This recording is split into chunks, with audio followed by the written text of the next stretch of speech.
2002년 월드컵 이 끝나고 1년 후 북한이요. 이 세계적인 잔치가 끝나자마자 마약 스캔들의 중심이 됩니다. 자, 저 배 이름이 이제 북한 네. 선박 봉수호라는 선박이에요. 봉수호고 공수호. 어떤 일이 있었냐면 2003년도 3월에 호주 정부 당국이 한 첩보를 받습니다. 중국에서 2명의 누군가가 출발을 할 것이다. 호주로. 요주의 인물이다. 체크해라. 그래서 도착을 해요. 그 호주 정부 당국이 그 두 사람을 따라갔는데 으슥한 해안가에서 어떤 배 승선하더니 뭔가 바다 나옵니다. 그거를 딱 현장 포착을 한 거죠. 스탑! 멈춰라! 그 사람들이 들고 있던 거 가방을 열어보니까 그 안에 순도 100%의 헤로인이 있었어요. 당연히 저 배에서 꺼낸 거기 때문에 저 배 잡아야 되죠. 저 배 잡아라.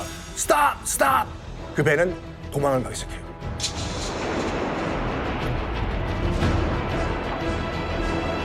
호주 해군은 당연히 따라갔겠죠.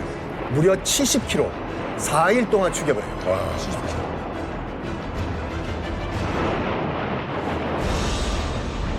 결국 잡습니다.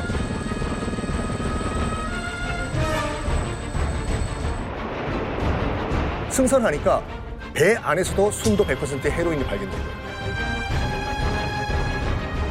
그리고 또 뭐가 발견되냐면 이 GPS, 이 송신기가 발견되는데 이 위치를 추적해 가니까 해안가 백사장에 화말 하니까 또 그 안에 가방이 등장하고 순도 100%의 헤로인이 발견돼요.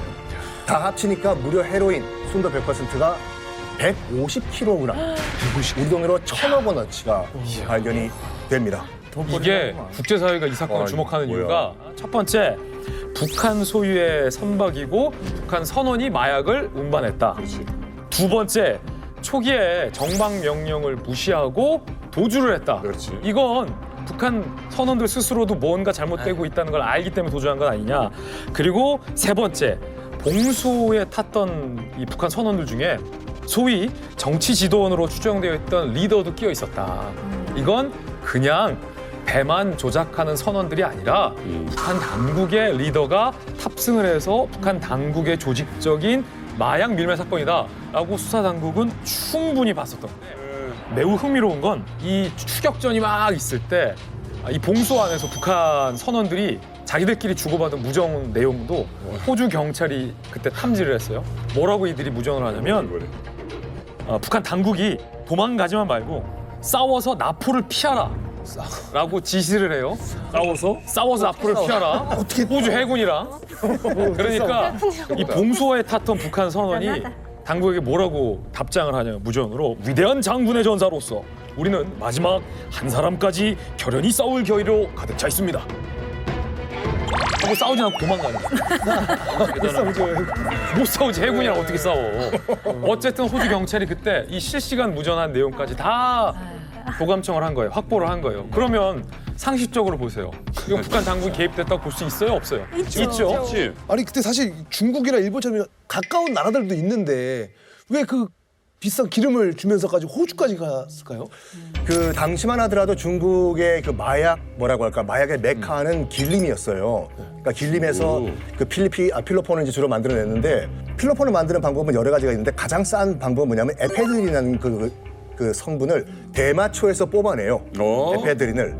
이거 가지고 이제 그 필로폰을 만들어내는데 이거를 북한에 보내요. 그러니까 북한의 그 박사님들 보고 이거로 순도 거의 100%의 필로폰을 만들어내서 다시 갖고 와라. 길림에서 다시 수출하겠다.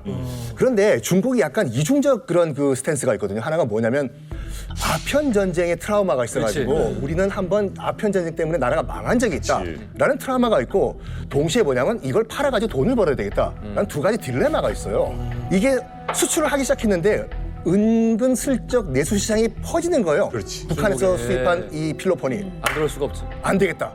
역추적을 해보니까 아까 말씀드렸던 그 흥남에 있던 나남제약회사 등등등에서 빠져나오는 거예요. 아, 중국은 공식적으로 북한에게 항의를 하는 경우가 거의 없어요. 근데 여기가 거의 처음이자 마지막으로 공식적으로 그 화학공장 제약회사 문 닫아라 라고 명령을 했다고 해요. 그러니까 지금 북한 입장에서 봤을 때는 팔긴 팔아야 되는데 팔 루트가 없었잖아요. 그러네. 가장 만만한 그 중에서 그래도 이 마약 청정국이라고 하는 호주에다 갖다 팔자 이렇게 연결된 거예요.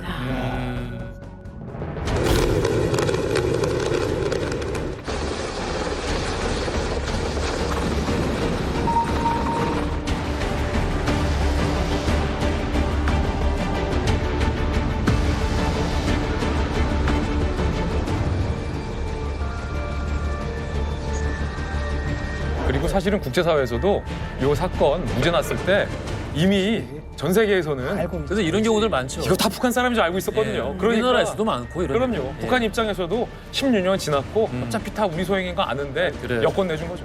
이게 단지 어떤 그 북한 내의 업자들 이런 사람들의 문제가 아니라 정책적으로 특히 김일성과 김정일 부자가 그 중심에 있다는 얘기가 있네요. 아시다시피 1970년대 전반만 하더라도 그러니까 북한이 우리보다 잘 살았어요. 그러니까 중반부터 이제 역전이 되기 시작했죠. 그때 이제 김일성 정권은 어떻게 생각했냐면 다시 초월을 하기 위해서는 돈이 필요한데 그렇지. 실질적으로 우리가 팔 수 있는 게 뭘까 하다가 현실적으로 결론은 무기와 이 마약 판매밖에 없다. 이때 김일성이 뭐라고 얘기했냐면 인민들의 생활 향상을 위해 백도라지를 많이 심어 외화벌리를 하라. 도라지. 백도라지? 여기서 김일성이 백도라지를 많이 키워라 했던 백도라지는 화이트 백도라지가 아니라 양귀비를 얘기해요. 앞에 원료가 되는. 무슨 얘기입니까? 과장된 얘기 아니에요? 그러니까 솔직히 말해서 북한 같은 경우에는 그 일제시대 때부터 양귀비를 많이 재배를 했었어요. 특히 함경도 지방에서 양귀비를 재배해가지고 그 당시 이제 지금 현재는 대한민국이죠. 서울, 경성에 막 갖다 많이 팔았는데 1970년도 이전까지만 하더라도 알게 모르게 약간 이 비공식적으로 이제 함경도에서 양귀비를 재배하다가 이제 돈이 없잖아요. 돈이 없다 보니까 공식적으로 이제 국가가 주도해서 양귀비를 대규모로 재배를 하자 했는데 이거를 대놓고 양귀비를 키워라 할 수는 없잖아요. 그래서 약간 은어 비슷하게 양귀비 대신에 백도라지를 키워라. 공식적으로 국가 주도로 키우기 시작했다 이 말이죠. 이 양귀비를 왜 백도라지라 한가면 양귀비 꽃이 새하얗습니다. 딱 새하얀 꽃으로. 그래서 백도라지인데 저희 지역도 다 백도라지로 알고 있어요. 어쨌든 북한에서 대규모 마약 사업이 기획이 되고 이제 시작이 됩니다. 어쨌든 간에 북한에서 마약 사업에 손을 댔다라는 이야기가 하나둘씩 흘러나오기 시작을 하죠. 그래요. 이 아까도 말씀드렸듯이 그 진통 계열 마약들을 만드는데 가장 기본이 되는 게 양귀비니까 양귀비 밭이 중요하겠죠. 북한 군인이 관리하고 있는 실제 북한의 양귀비 밭 이것을 촬영한 동영상이 있습니다. 북한의 정보원이 목숨을 걸고 촬영을 해서 우리에게 보내온 것인데요. 그 규모가 정말 충격적입니다. 자, 용천 대흥. 네, 대흥 양귀비 재배 밭이랍니다.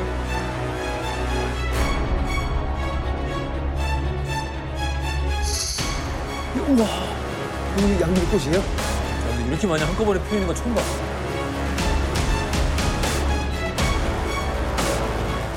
나무가 있는 게 아니라 다 양귀비네요. 진짜. 우와.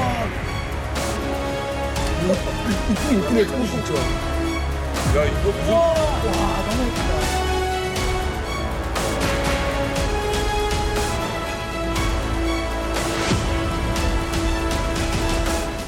증거가 또 있습니다. 국제사회가 요덕 정치범 수용소를 감시하다가 포착한 건데 지금 보시면 2001년 당시의 양귀비 재배 지역이 저 파란색 점선이었는데 와, 저 조금이었는데. 2011년 10년 만에 빨간색 점선으로 15배나 늘어났어요. 양귀비 재배지가 요덕 수용소 근처인데 중요한 건 여기가 요덕 수용소 근처라는 지리적 특징이 중요한 건데 양귀비를 저 정도로 재배하고 관리하려면 요덕 수용소에 살고 있는 학생이고 뭐 정치범 할 거 없이 싹 다 긁어서 동원해야 그러겠지.